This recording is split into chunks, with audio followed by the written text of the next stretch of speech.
Well, hello and welcome again to our reading of the Acts of the Apostles.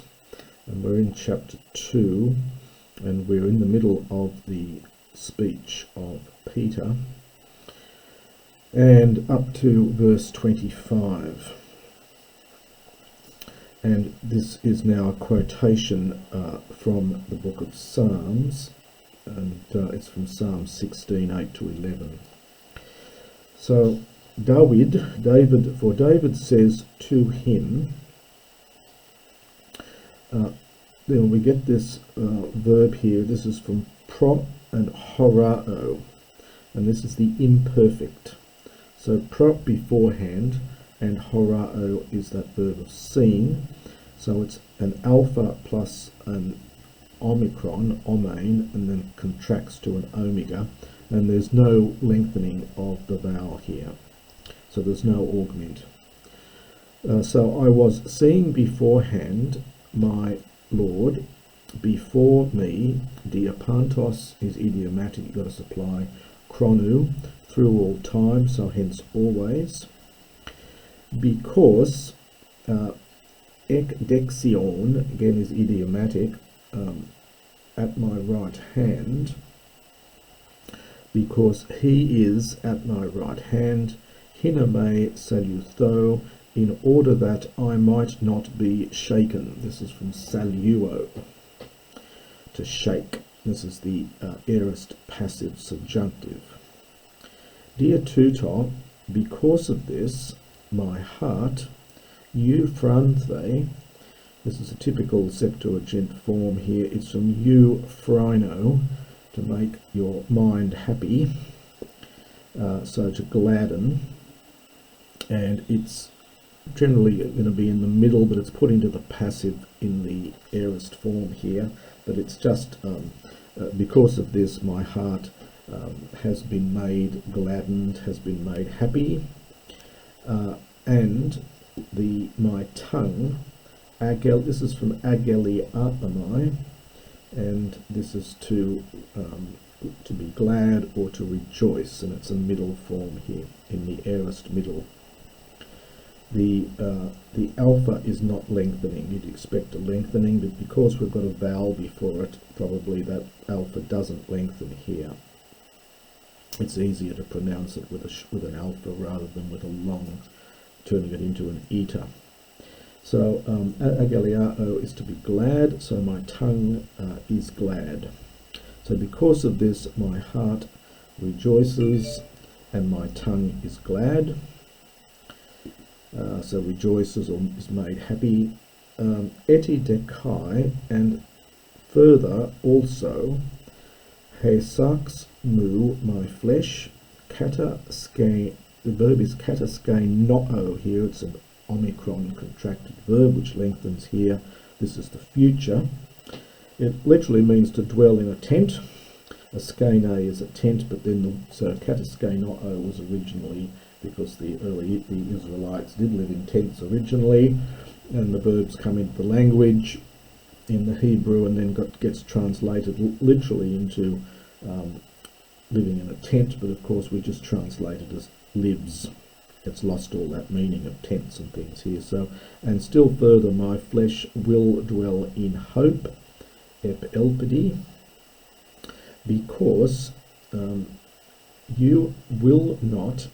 Enkatalepo is the verb here. This is the future, enkatalepo, which means to leave behind and hence forsake or abandon. So you will not leave behind or forsake or abandon my soul, es hedan, into Hades. In better classical Greek this would be heidu, into the house of Hades, but it's just es hedan. This will just translate the Hebrew, of course, Sheol. Nor will you grant, this is the future from didomi, which is to give, but often in the sense of grant, nor will you grant your Holy One, idain, to see, aorist infinitive from horao, diaphthoran, corruption. Egnorisas is from gnorisdo, which is to make known, This is the aorist from gnorizdo with a zeta there. You have made known to me the paths of life, and you will fill me, partitive genitive here, I think, with happiness. It's euphrosyne. This is a noun form from that same verb that we saw up here, euphrino. It's the same verbal roots here. So you will fill me with happy thoughts. So happiness, rejoicing with gladness. Meta to prosopu, su, literally with your face, so often translated as countenance, perhaps presence, with your face, with your countenance. And then he says, continues on now, having finished the quotation, Andres Adelphoi, men, brothers. Now, exon is, it's from exesti, which is an impersonal verb, meaning it is lawful. So exesti, it is lawful. And what happens is, this is an example, a rare example of what's called an accusative absolute.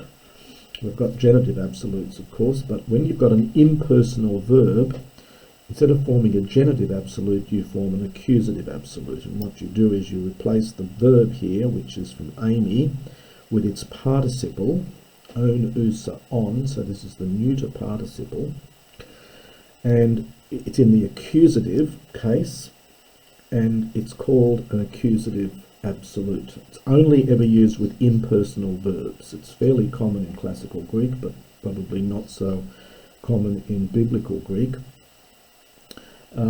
So it does the same job as a genitive absolute. So it being lawful, understand for me, apain, to speak with boldness to you regarding the patriarch David.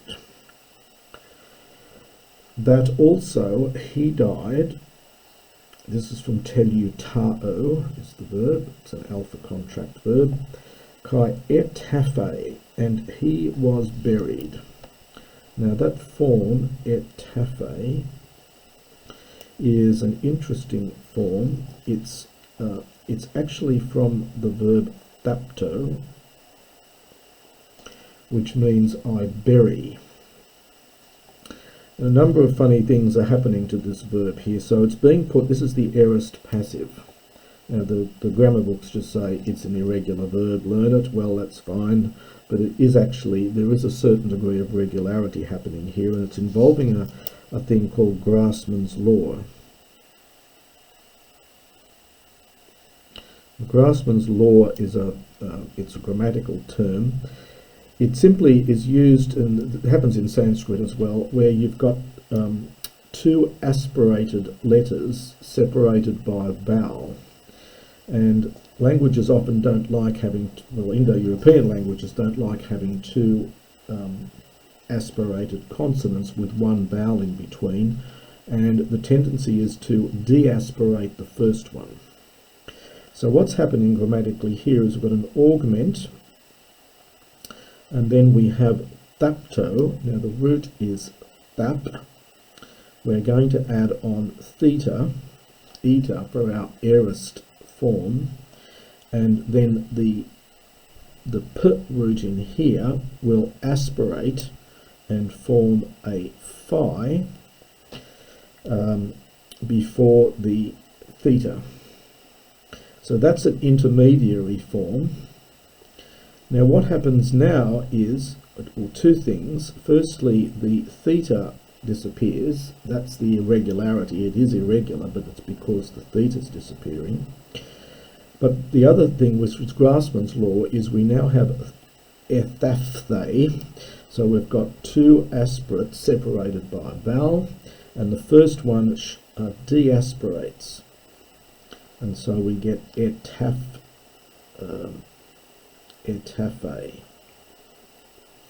The more regular form would be etaphthei, but we lose the theta. That's the irregularity. It's just a change in spelling. It was probably pronounced etaphe rather than etaphe at this time, and so we lose the theta. So there's the verb. It's the aorist passive from thapto. He was buried. This Grassmann's law, you'll see this same verb a lot. You'll see, for example, the word for a tomb is a taphos, which would have originally been a thaphos, again formed from thapto. But the two aspirates together, this one gets deaspirated and you get taphos, not thaphos, as you might expect from thapto. Anyway, just a little bit of etymology there. So, and he was buried. Kai top mnema. Well, mnema, normally you get mnemeon is the usual word here for tomb, but his tomb, mnema in place of mnemeon, is en heimin among us, acri tes hemeras tautes, up until this day.